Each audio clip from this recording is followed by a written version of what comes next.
আপনি আমি যে 20 রাকাত তারাবি নামাজ পড়ি, পড়বেন তো সবাই ইনশাআল্লাহ? যদি হাদিস শরীফে থাকে যে নবীজির সাহাবীগণ রমজান মাসে 20 রাকাত তারাবি নামাজ পড়েছেন, যদি সহিহ হাদিসে থাকে আমরা পড়তে পারবো কি পারবো না? জোরে বলেন, পড়তে পারবো কি পারবো না? খেয়াল করেন, খালি কথা কথা কয় বুখারীতে আসেনি, বুখারীতে আসেনি, বুখারীতে আসেনি। এই বুখারী যখন জন্ম হয় নাই তার আগের কিতাব গত মাহফিলে দেখাইছিলাম। কিতাব আনতে ব্যাগের মধ্যে কষ্ট হয়ে যায়, অনেক ওয়েট তো, এগুলো একটু ওজন বেশি বিদায় আনি নাই। সফট কপি আমি নিয়ে আসছি সাথে কইরা।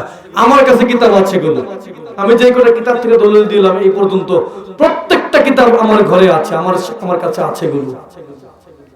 বুখারী শরীফ যখন লেখা হয় নাই তার আগে একটা কিতাব লেখা হয়েছে।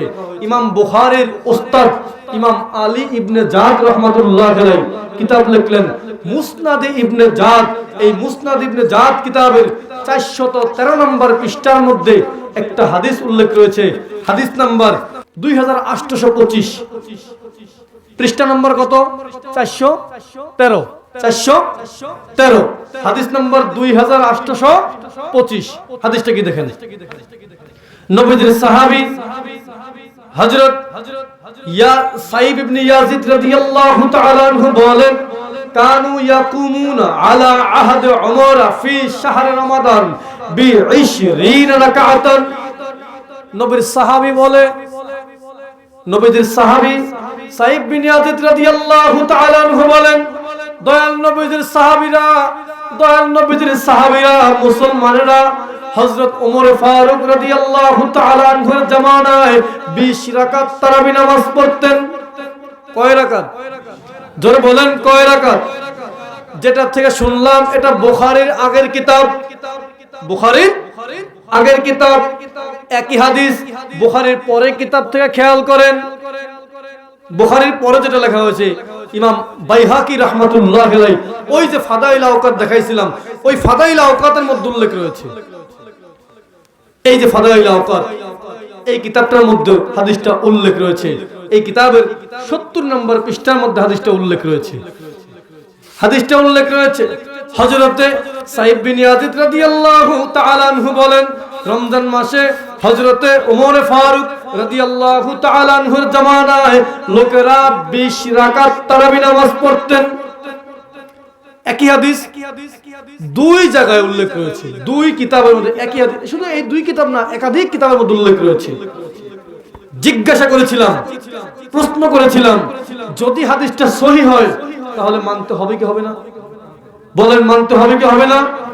অনেক ভাইদের এই কথাগুলো ভালো লাগবে না, ভালো নাই লাগতে পারে, ইমানদারের ভালো লাগবে। যার ইমানের মধ্যে ঝামেলা আছে তার এই কথাগুলো পছন্দ হবে না। যদি সহিহ হয় তাহলে মানতে হবে কি হবে না? আবার বলেন, মানতে হবে কি হবে না? আজ থেকে 900 বছর আগের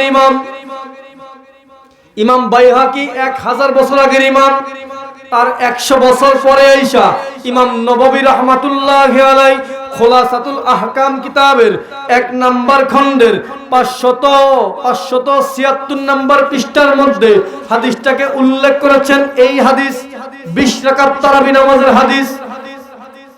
আচ্ছা, আমি যে বারবার যে বলতেছি সহিহ হইলে মানমু, সহিহ হইলে মানমু, কেন সহিহ হইলে মানমু?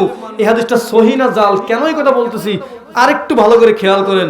এই যে আহলে হাদিসের গ্রুপ যারা আজকে 8 রাকাত তারাবি নামাজ পড়তে চায়, এদের একজন গুরুত্বপূর্ণ একজন শায়েখ ডক্টর মুজাফফর বিন মুহসিন তার তারাবি নামাজের রাকাত সংখ্যা বইয়ের 29 নম্বর পৃষ্ঠার মধ্যে এই হাদিসটাকে উল্লেখ করে, ভাই আপনি বাংলায় খেয়াল করেন, লেখা আছে বর্ণনাটি জাল, মানে হাদিসটি জাল, হাদিসটি জাল লিখেছে। অথচ এই যে হাদিসটি জাল লেখলো, কোন একজন ইমাম হাদিসটাকে জাল বলে নাই, বরঞ্চ হাদিস শাস্ত্রের মুহাদ্দিসগণ কিতাবের মধ্যে উল্লেখ করেছেন হাদিসটা সহিহ হাদিস।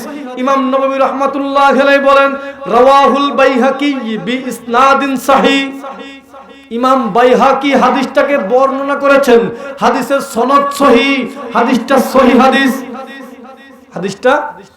হাদিসটা সহিহ। কিন্তু বাংলা গুমটাওয়ালা জাল শায়েখ আইসা আমাদের মধ্যে লেখা দিল বর্ণনাটি অর্থাৎ হাদিসটি জাল।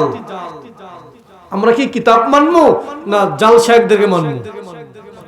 আমরা কিতাব মানবো না এই লামাজ ঝাবিদেরকে মানবো? এই আহলে খবিসদেরকে মানতে গেলে কিতাব মানা যাবে না, কিন্তু কিতাব মানতে গেলে আহলে খবিসদেরকে মানা চলবে না।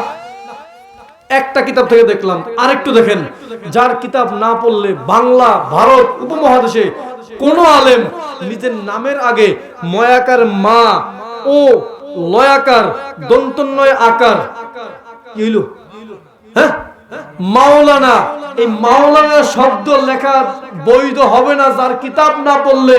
তাফসিরে জালালাইন, এই তাফসিরে জালালাইনের অর্ধেক অর্থাৎ 15 পারার লেখক ইমাম জালালউদ্দিন সৈয়দী রাহমাতুল্লাহ আলাইহি তিনি তিনার আল হাবিল ফাতাওয়া কিতাবের 1 নম্বর খণ্ডের 415 নম্বর পৃষ্ঠার মধ্যে এই একই হাদিসটাকে উল্লেখ করেছেন।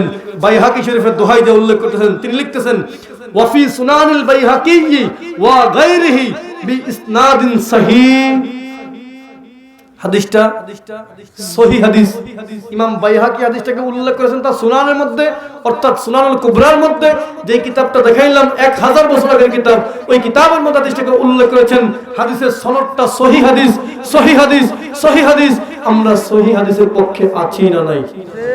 আমরা কি ধোঁকাবাজদের সাথে আছি না নবীর সাহাবীদের আমলের সঙ্গে আছি?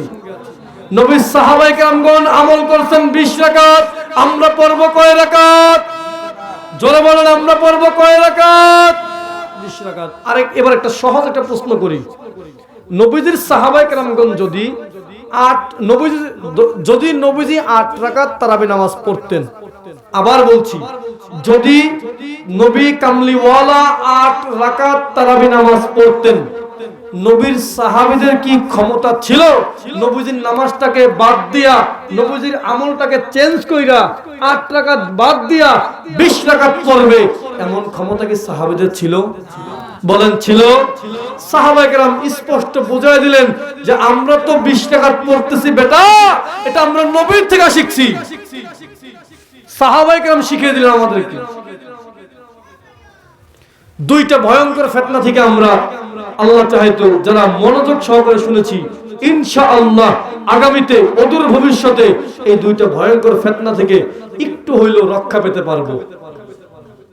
কারণ আমি আট্ট শিবিরের কিচ্ছা বলি নাই, চরমনাই ফিরে কিচ্ছা বলি নাই, কওমি মাদ্রাসার প্রতিষ্ঠার কাহিনী বলি নাই, চরমনাই কাহিনী বলি নাই, জামাতের আমির সাহেবের ওই যে যা করতেছে এখন বর্তমানে ওগুলো বলি নাই। আমি যা বলছি সবগুলো নবীর হাদিস বলেছি, সবগুলো সহিহ হাদিস বলেছি, একটা জাল হাদিস বলি নাই।